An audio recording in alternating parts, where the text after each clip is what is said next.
2016, the Supreme Court heard oral arguments in Whole Women's Health versus Klaeysen, seen by many as a case that could have a monumental impact on the right to choose. The case stems from a challenge to a Texas trap law, HB2. Trap laws, or targeted regulations of abortion providers, attempts to drive doctors out of practice and make abortion care more expensive and difficult to obtain. You see, although Roe v. Wade was passed in 1973, which allows women to have an abortion, many states are finding ways of preventing access. The Supreme Court's decision regarding the trap law is expected the end of this month. We are so fortunate to have with us this morning Stephanie Toti. Stephanie is a senior counsel at the Center for Reproductive Rights, who was the lead lawyer at the Supreme Court in support of Whole Women's Health. She will be discussing the case with our leader, Dr. Klaeysen. And Stephanie Toti's bio is in your program, along with a drawing of her. Please welcome Stephanie Toti and Dr. Klaeysen.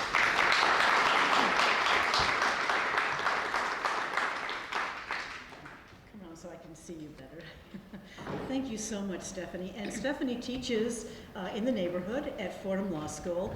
And we were just chatting before about her law school career. But what I'd like to know first is what drew you to the field that you're in? Because this is not the only case that you have argued, although it was your first one in the Supreme Court. So tell us about how you got into reproductive rights and your career there. Well, sure. And first, let me just say thank you for that very kind introduction. And thank you so much for inviting me to speak with everyone today and be part of the meeting. From the time that I was a little kid, I knew that I wanted to be a lawyer and I wanted to devote my career to promoting gender equality. And this came on me through discussions with my grandmother, my maternal grandmother, whose biggest regret in life was not being permitted to attend high school.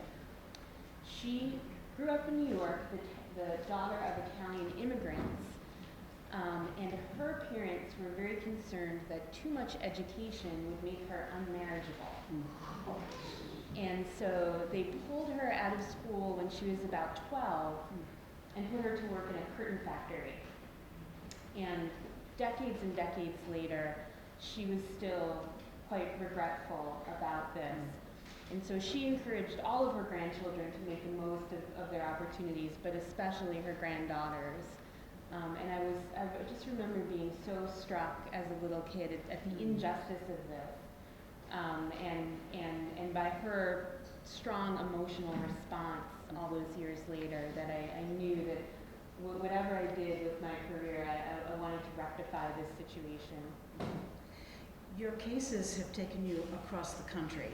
I wonder if you could give us some background before we talk about this very important Supreme Court case, the kinds of the cases that prepared you for this. And I know you said that you were a little nervous arguing at the Supreme Court, but you had done so much before that to prepare yourself for it. So give us a little history of the other cases that brought you to this far. Sure. I've been working at the Center for Reproductive Rights for about 10 years. And the Center is a global legal advocacy organization dedicated to promoting women's equality and reproductive rights. So there are two legal programs at the Center. We have a U.S. program and a global program. and offices in New York, Washington, D.C., and then Bogota, Nairobi, Kathmandu, and Geneva. So for my 10 years at the center, I've been housed in the U.S. legal program, and my work has been primarily litigation, bringing lawsuits to challenge restrictive litigation across the country that limits women's access to reproductive health care. And so I started at the center in 2006, right before the Supreme Court heard its last big abortion case, Gonzalez v. Carhart. And in that case, it was about a federal ban on a certain method of second trimester abortion. The court issued what was, in my view, quite a bad decision that really so the court upheld that ban and, in the majority opinion, used some very patronizing language about women's autonomy and decision making. And the court said, while we have no reliable data to measure this phenomenon, it seems obvious that many women will come to regret their abortions, and essentially said, so the government has an obligation to protect women from their own faulty decision making through regulation. And as a result of this decision, the floodgates were really thrown open to restrictive laws all across the country. And what's been happening in the ensuing decade is, in many places, the right to abortion exists in name, but in practice, there are hurdles and obstacles that women have to jump through to such an extent that abortion is not practically available to them. And these include things like waiting periods, multiple trip requirements, where some states have required women to return to the same doctor 4 times in order to have an abortion, even if they live hundreds of miles away.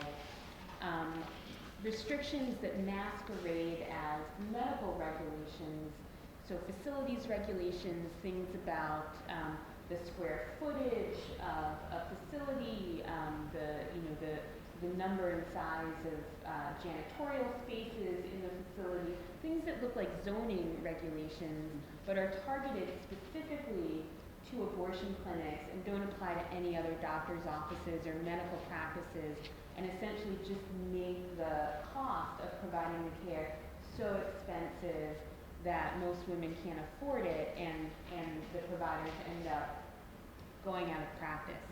So we've seen laws like this spread, particularly in the southern states and the Midwestern states, and I've spent a lot of the last decade challenging laws like this in courts around the country. And so I've done a lot of work in Louisiana, in Oklahoma, in North Dakota.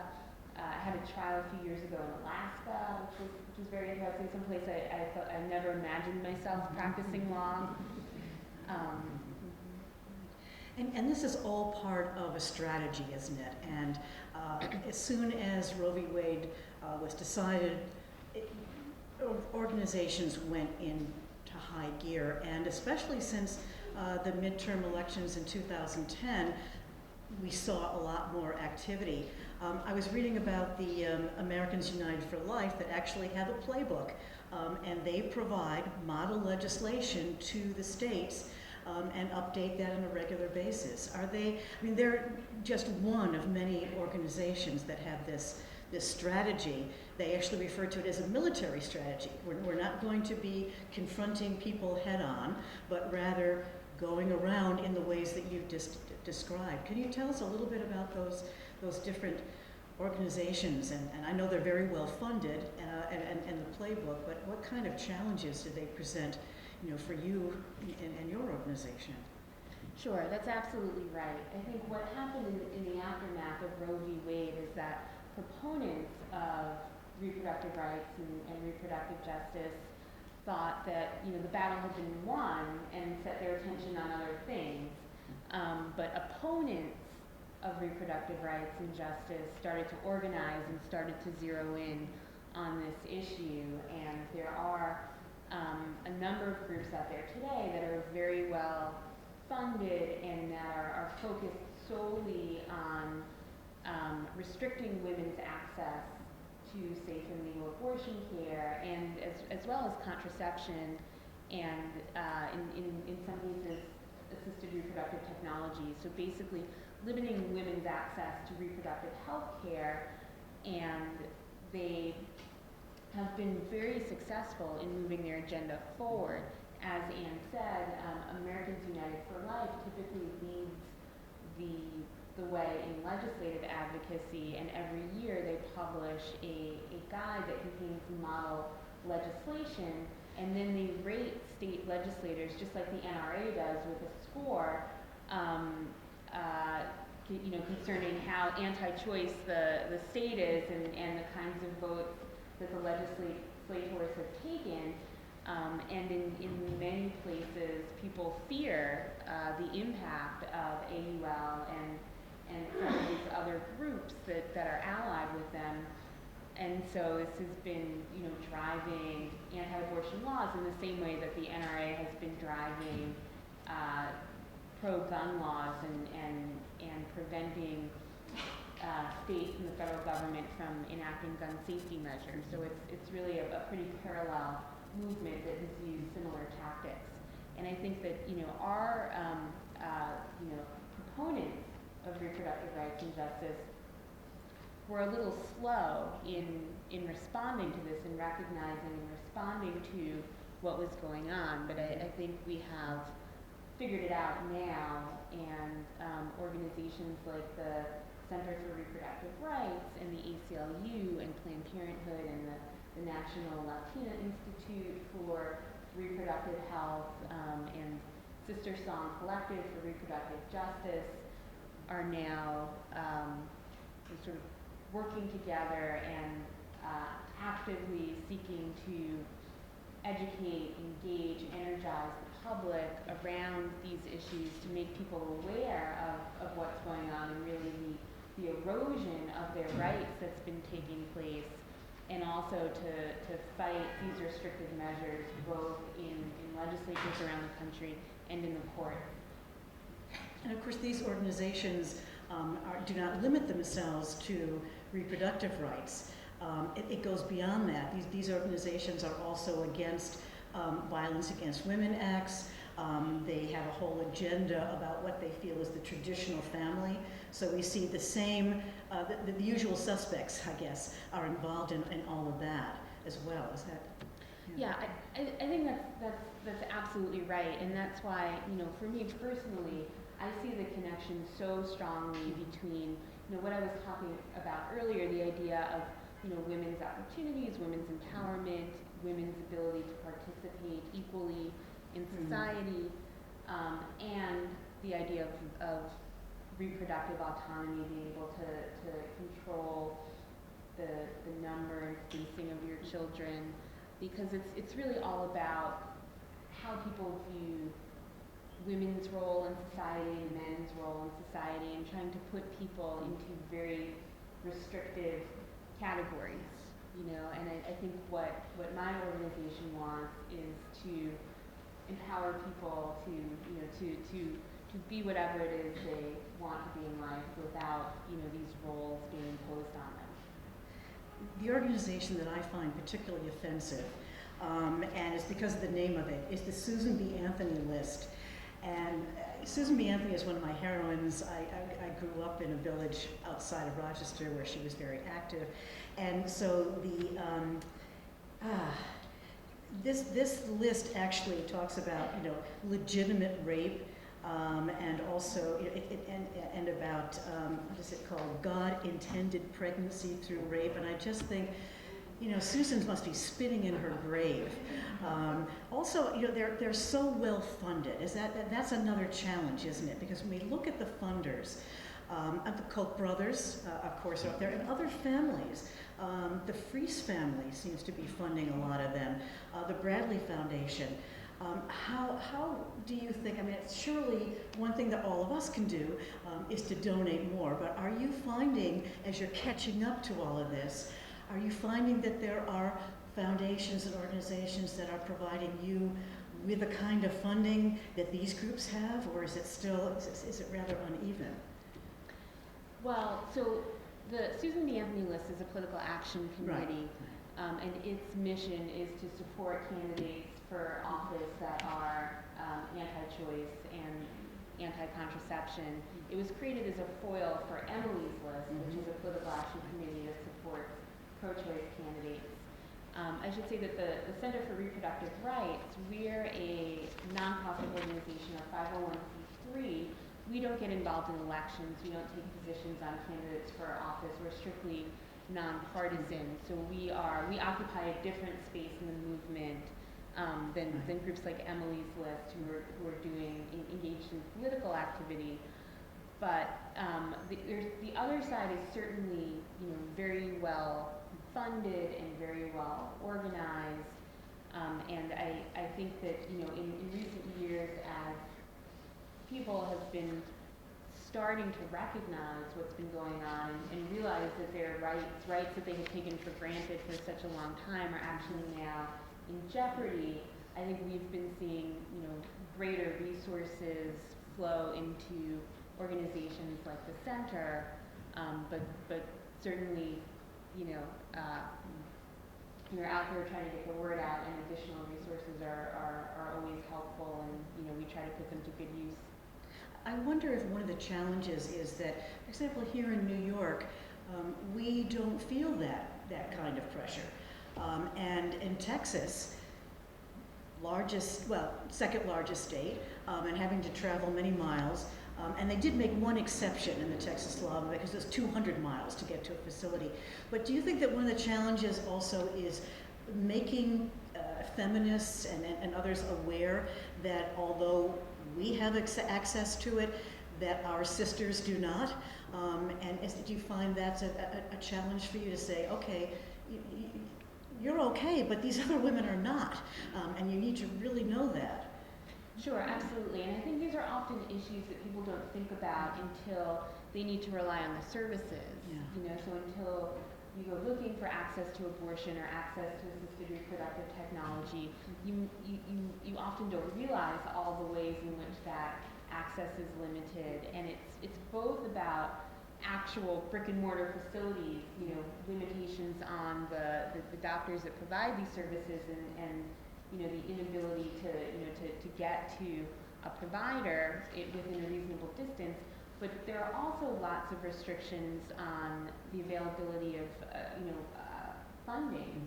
So in New York, actually, New York State recently adopted a measure saying that all insurance policies, all employer-provided insurance policies, have to include coverage for at least therapeutic abortions that are, medically necessary in some context.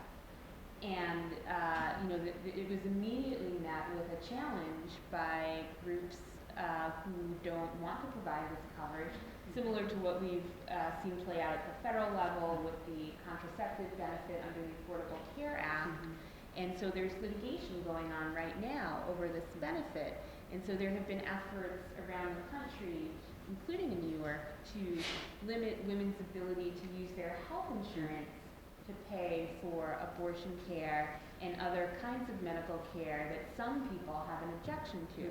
So can you imagine that I could block you from having health care because I object to it? But the argument is people don't want to pool their money, in an insurance program that's going to provide benefits to others. So, and we see the same thing with public insurance policies. There's been federal legislation for nearly as long as Roe v. Wade has been the law of the land, saying that federal dollars can't be used to pay for abortion. So that means that women who are dependent on the federal government for their health insurance, which includes women on Medicaid, but also women in the military, women in the Peace Corps, civilian federal employees like women who work at the post office, can't use their health insurance to access abortion. And I mean, it's pretty astonishing, and I think it is something that most people just don't think about until they need the service, and then it's sort of a scramble. What do I do? How do I get access? Well, let's take a look at Texas right now, and that particular law. Now, there were a number of restrictions, but this lawsuit went after two in particular. And one of them, of course, was the access that physicians had to be within, I think, 20 miles of a hospital, and the other was with regard, as you mentioned before, the actual facilities. And so much of this is said, well, this is a benefit to women, and yet we understand that that's not required in terms of these procedures. So I'm wondering, and was there a decision made to only challenge those two restrictions and not the others? Was that a strategic decision? Yes, and so the legislation, Texas House Bill 2, which was enacted in 2013, this was a measure that had numerous provisions restricting access to abortion. It was the one that was famously filibustered by Senator Wendy Davis, who in her pink Wave Runner sneakers held court at the Texas legislature for more than 20 hours, and she was successful, but then immediately the governor, who at the time was Rick Perry, called another special session of the legislature and made clear that he would keep calling special sessions until the bill was enacted. And so there were many provisions in the law, and there have actually been a series of challenges to these provisions, but we have prioritized those that would have the most drastic impact on access, and it's the two that you mentioned, this requirement that all doctors who provide abortions have admitting privileges at a local hospital, and the requirement that says that all facilities that provide abortions meet the standards designed for ambulatory surgery centers, which are essentially multi-million-dollar facilities that are like miniature hospitals.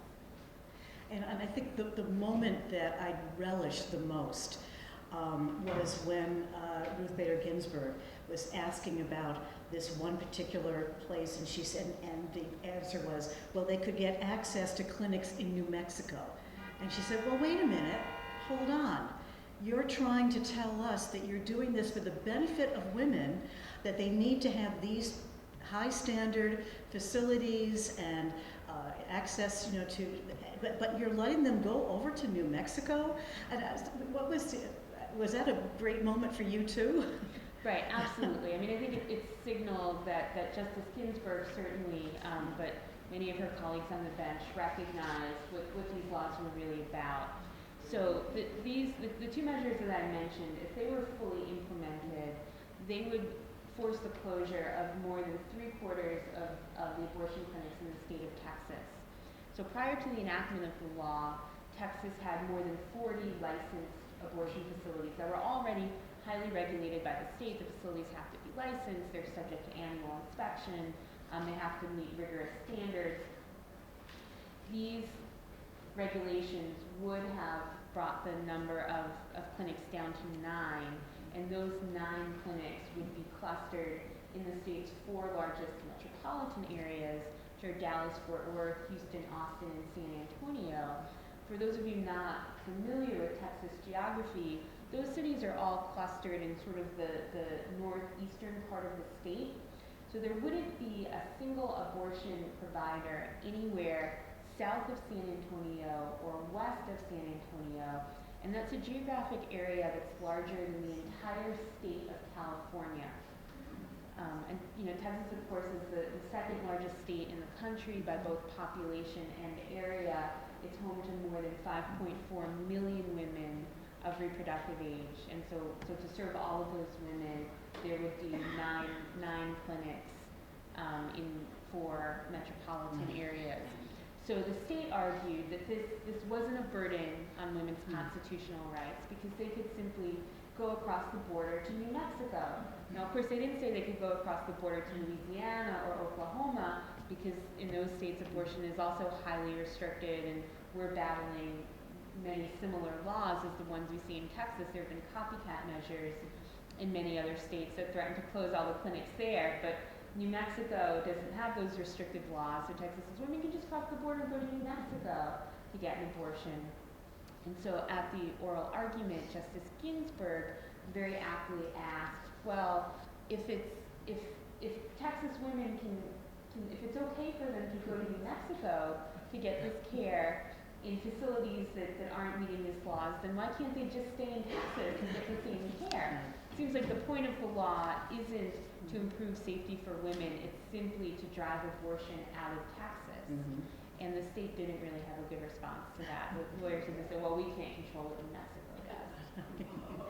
You were also, I was talking with you before about something that I pulled off a SCOTUS blog here, and your experience, you were first asked some preliminary questions. So you know, the timing, you only get a certain amount of time to make your argument, but you were given some extra time, and then you also wanted to make sure that you had time for rebuttal. So I wonder if you can let everyone know the kind of setting that it's in, because even though we've been hearing all the background of what's happening, and certainly the justices are aware that you have to argue specifically on the points here. So what was that like for you?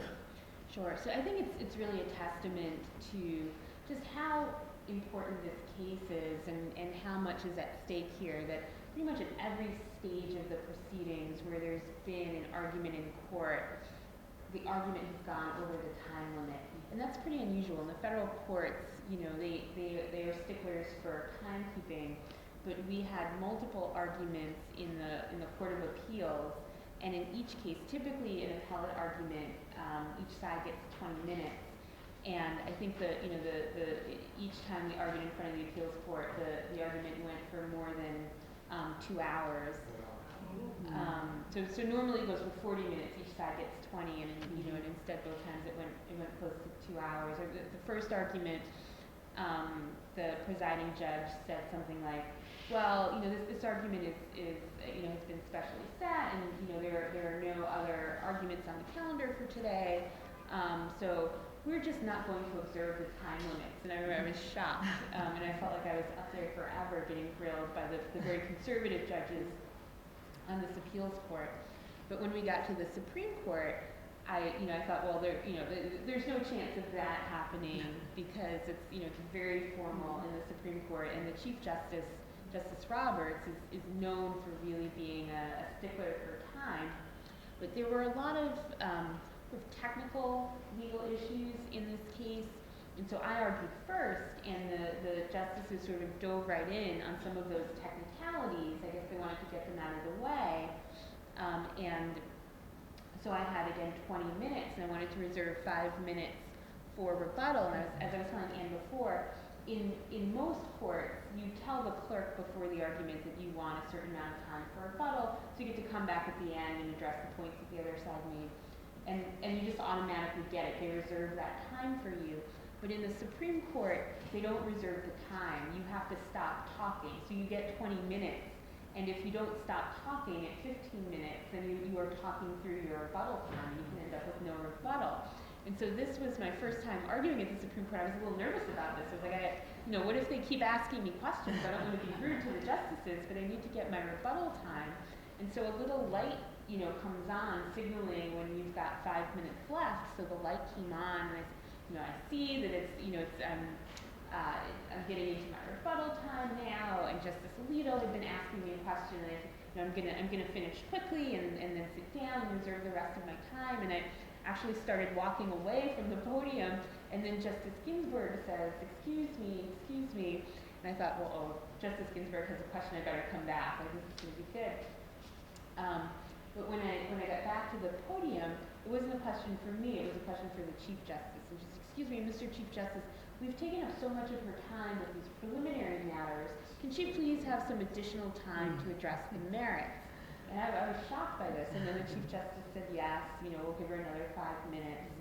And so then I kept going. And then when I came to the end of my 5 minutes, and he said, you know, Ms. Toti, you can have 5 minutes for rebuttal. And all right, got my rebuttal. When I came to the end of my 5 minutes, then Justice Sotomayor chimes in. Excuse me, Mr. Chief Justice, I just have a quick 2-part question. Can I just ask you a 2-part question? And it seemed to go on for another 15 minutes. So it was, again, and then the U.S. Solicitor General, so the chief appellate lawyer for the Obama administration, he argued in the case on the side of the abortion clinics. So then, he stood up at the podium and he ended up going over his time. And then when the Texas lawyer got up there, the Chief Justice gave him an extra 8 minutes, but then it ended up going on for more like an extra 15 or 20 minutes. So the argument, which was supposed to be an hour, turned into more than 90 minutes. So I think it's just interesting that at every stage of this case, there's been a lot of interest and I guess a lot to discuss about the legal issues. Well, this is the most important case since Planned Parenthood versus Casey in 1992 that established, what is an undue burden. So you're, based on that, arguing that what Texas has done is indeed an undue burden. And of course, in the gallery, there were very many important people there watching this, and outside there were demonstrations as well. So what are the consequences of this? I mean, we're looking for a decision at the end of this month, and clearly we hope that it will be favorable for reproductive rights. What are your thoughts about the consequences of this, one way or the other? I'm sure you've thought about this a great deal because this is the highest court. So there's a lot we have a lot of stake in this. So what are your thoughts and concerns? The stakes in this case are really high. Yeah. I mean, first of all, for women in Texas, the outcome of this case is going to determine for millions of women whether they're going to have reasonable access to an abortion provider. And what we've been seeing as the proceedings have worked their way through the court system, there have been lots of interim orders. And so we won at the trial court, and the trial judge blocked both of the laws throughout the state. Then we lost at the Court of Appeals, which is very conservative, and the Court of Appeals put those laws back into effect. And then we asked the Supreme Court for emergency interim relief to block the laws while we were able to brief and argue the case to the Supreme Court. And the court blocked them in part. So the Supreme Court temporarily blocked the ambulatory surgery center requirement throughout the state, but it blocked the admitting privileges requirement only in 2 regions of the state, in the Rio Grande Valley, which is along Texas's southern border with Mexico, and in El Paso, which is along Texas's far western border with Mexico. And those were the 2 areas of the state that would have been the most devastated by the loss of providers. But everywhere else in the state, the admitting privileges law was permitted to take effect. And as a result of that, the number of clinics dropped by half. So I said there had been more than 40 prior to the enactment of the law. Right now there are 19 clinics operating.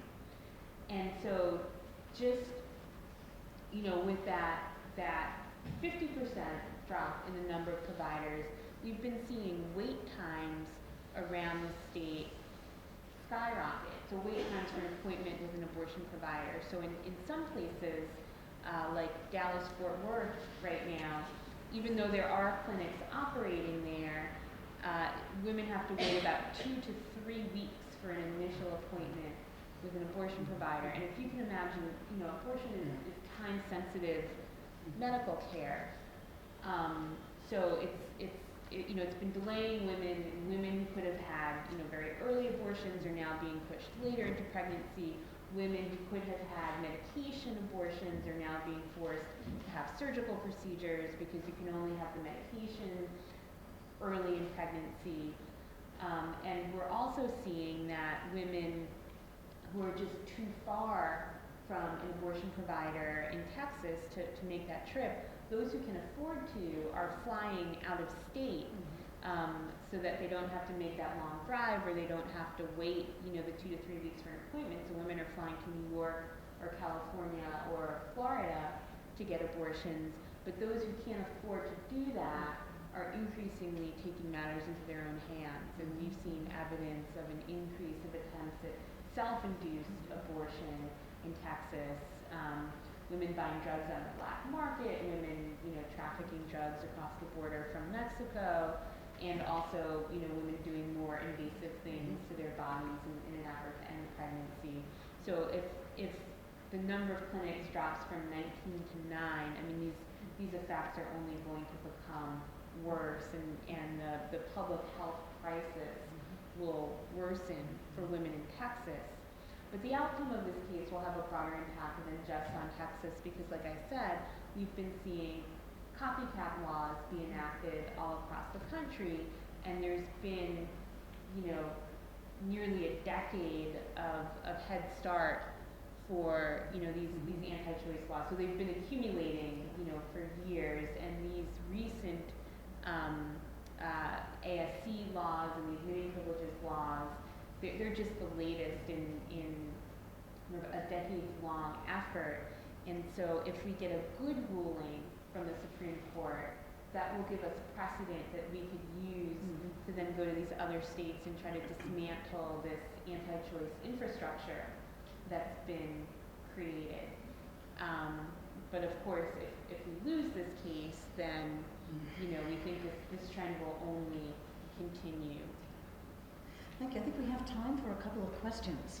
So, decision here, and I feel good about the likely outcome. I can't make any guarantees, but based on the kinds of questions that were being asked at the oral argument, and the fact that the Supreme Court intervened at an earlier stage of the case to provide at least some interim relief, I think those are good signs. And this case is different from some of those other cases, and in particular the contraceptive case that was decided earlier this term, for a few reasons. So that contraceptive case was another case about the benefit under the Affordable Care Act, Obamacare, that says that all health insurance policies have to provide coverage for contraceptives at no cost to the policyholder. And it was challenged by groups claiming that they have moral or religious objections to contraceptive and don't want their health insurance policies to be used for that purpose. That case raised claims under a statute called the Religious Freedom Restoration Act, which is fairly new, was declared unconstitutional in part, and the part that remains has only very limited application. There haven't really been a lot of cases decided under that statute. So whatever the Supreme Court decides, it's going to be breaking new ground and issuing a novel opinion of law. But in the abortion case, the court is applying the Constitution, the 14th Amendment of the Constitution, and there's been more than 40 years of settled precedent about the manner in which that amendment protects access to abortion.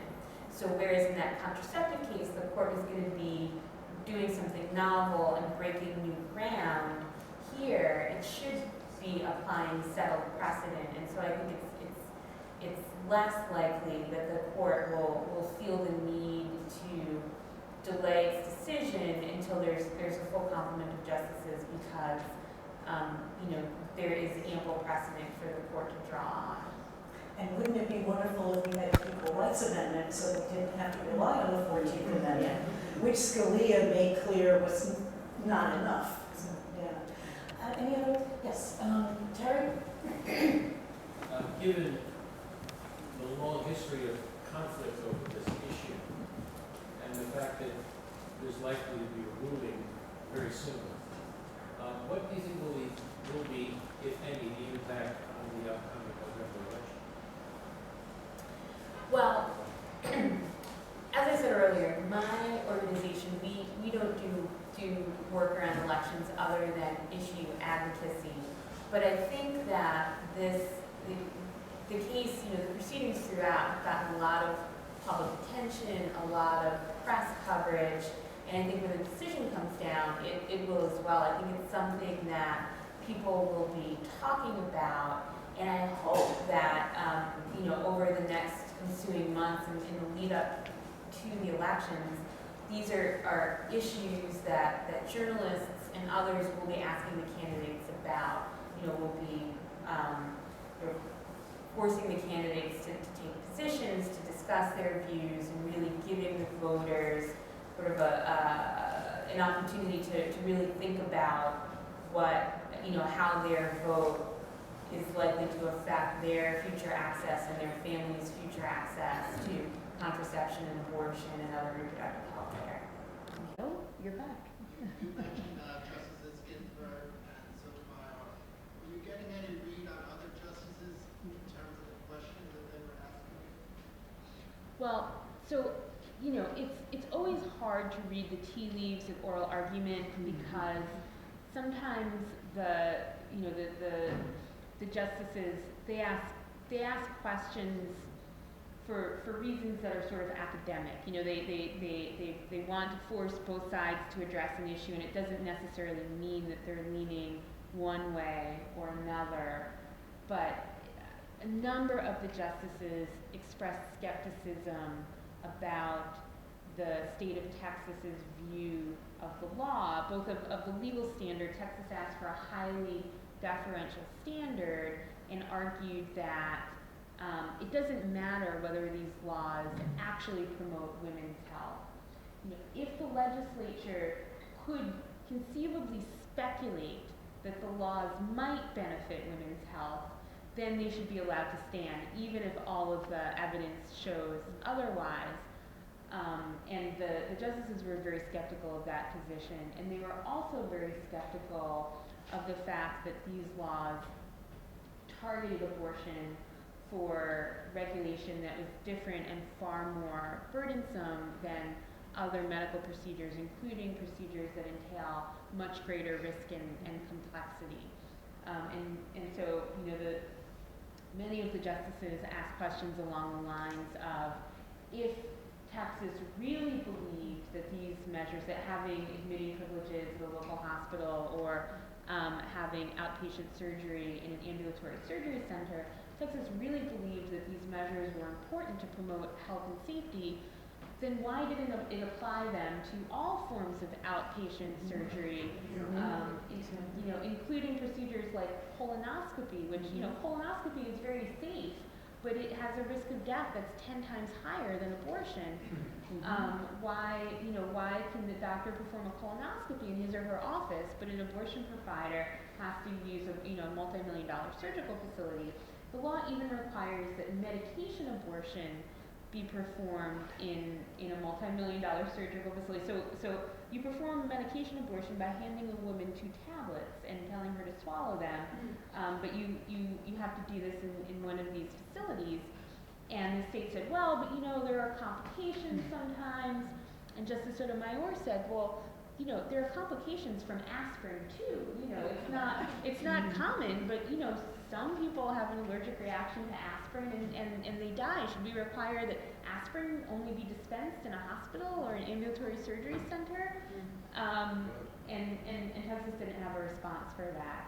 So, you know, I can't say for sure how any given justice is going to vote until we see the decision, but I felt optimistic following the argument that a majority of the justices who were on the bench that day were skeptical of the state's claims and recognized these laws really for the pretext and the deception that they are.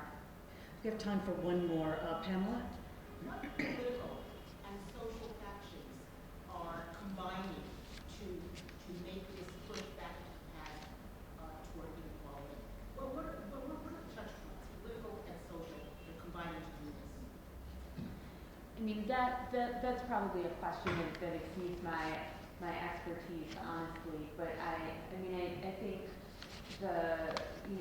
there are groups, many of them religiously motivated, who continue to oppose any deviation from traditional gender norms.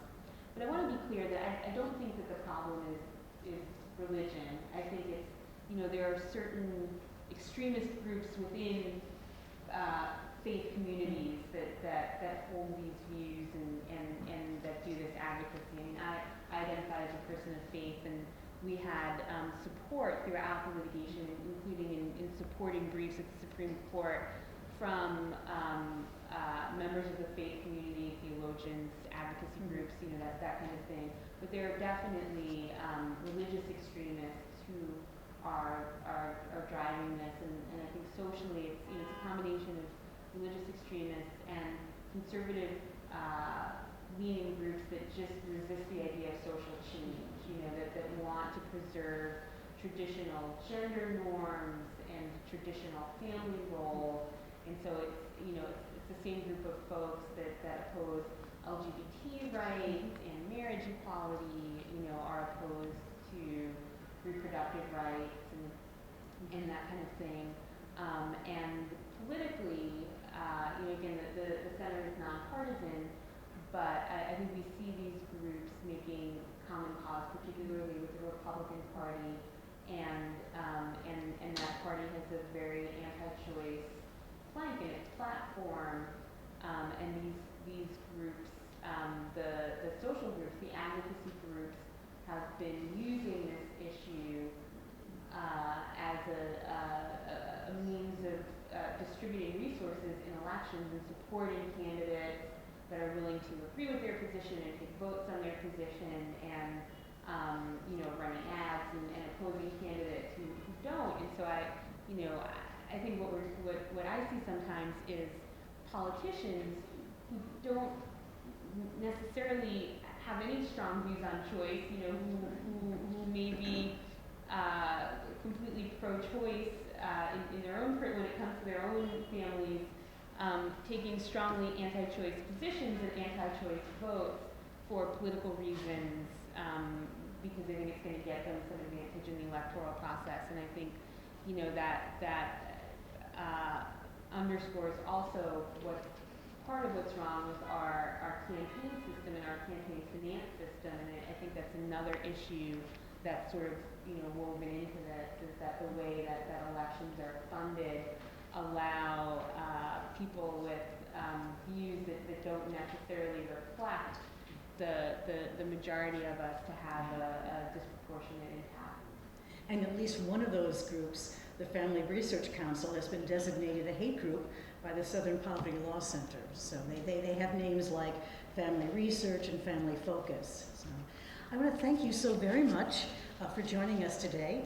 And don't forget, this afternoon we will be seeing the documentary Trapped, and you'll get some more information from that documentary.